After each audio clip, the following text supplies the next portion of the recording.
Hey guys, this is Comic Uno, and today I'm doing a review for the newest episode of Teen Wolf. Now we're up to Season 5, Episode 3, and this episode's called Dreamcatcher. In this episode, we explore a little bit more about Tracy's character, who is a newly, we thought, werewolf. She's killing everybody, including her father, and now the pack is obviously trying to calm her down and trying to figure out exactly why she's doing these things. So that's kind of what they're exploring, and then we learn that she's actually a Kanima, and we get to see that the scientists end up killing Tracy. Along the way, we get to see that Lydia's mom's kind of in the know now with everything, which if you check out I think my last review or episode 1 review of season 5, I'm like, oh, when is Lydia's mom gonna find out? And she might find out here. She'd be pretty stupid if she didn't find out here. But this is just another great episode of Teen Wolf. You know, Season 5 has really blew me away. You know, Season 4 I liked, but it wasn't as good as Season 3B. But now, this is like up to par to Season 3B. I like that it's a good mix of darkness, comedy. I think that's always been Teen Wolf, but it's a good mix of darkness, comedy, horror. It's like all these different genres put together, and I think Season 5 just balances it perfectly, which I'm really enjoying. And if you like girl power, this is a really, really well done girl power show. And I think Teen Wolf is kind of under the radar of how well they do with girl power in this show, especially for a supernatural show. I think it does super well. And one example of that is just the beginning, where we get to see Lydia, Kira, and Malia, you know, driving together, teaching Malia how to drive. And it's not just with the whole pack, it's actually seeing them form a friendship too, which I'm really enjoying, and that they do on this show. And it was really funny just to see Malia try to drive, but also going into those emotional depths of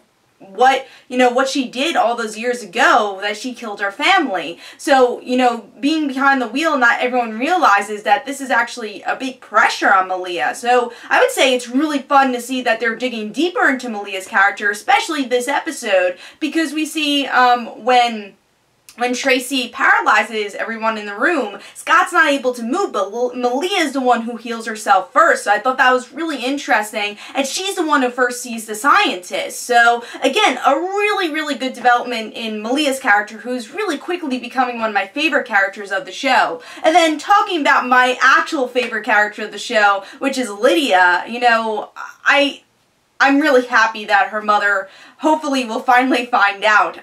Now she's dating Stiles' father. I know some Stiles Lydia shippers might be upset about that, but I think it's an interesting twist, because I think we all thought, oh, of course they'll do the Stiles and Scott, their brothers type thing, but we know that Sheriff Stilinski and Lydia's mom, they're actually married in real life, so I thought that was actually a cool pairing that hopefully they'll play with, and hopefully they'll actually like have a discussion with Lydia and her mom saying, hey, you know, supernatural people exist. I still have a lot of fun with the sheriff, how he talks to Stiles about that, and I don't think Lydia's mom knows really anything about it. I think she's like, oh, there's something weird going on, but I won't really act. She's been like tiptoeing. I always compare it to like a Commissioner Gordon thing with Batgirl, that he of course probably knows that she's Batgirl, but never really says anything. And this is the same situation I always thought with Lydia's mom, but now she, you know, staring in the face.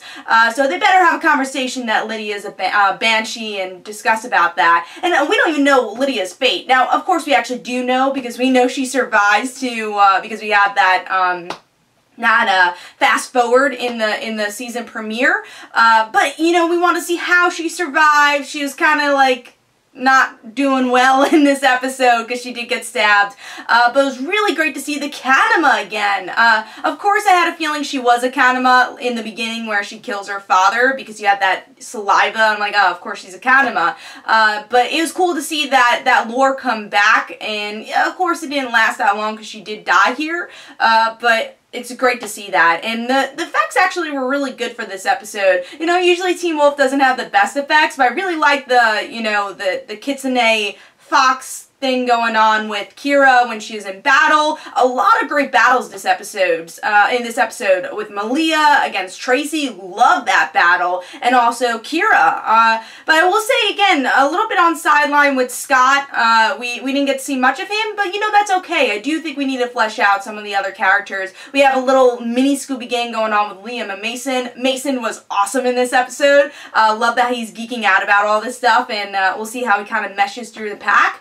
But yeah, I thought they fit so much in this episode. I think this is my favorite episode. Still next to of the season. Still next to the premiere. Really enjoyed the premiere, but there is so much to love this episode. It's like, I think, side by side next to the premiere, that how much I love this episode. So really, really great episode of Teen Wolf. Let me know in the comments below what you think is going to happen next. Of course, I'll have a review for Teen Wolf next week. And I'll see you guys later. Don't forget to follow me on Twitter. Don't forget to like my Facebook page. Also, in the description below, there's links from my comic book, Like Father, Like Daughter. And don't forget to like the Facebook page of Like Father, Like Daughter. And I'll see you guys later.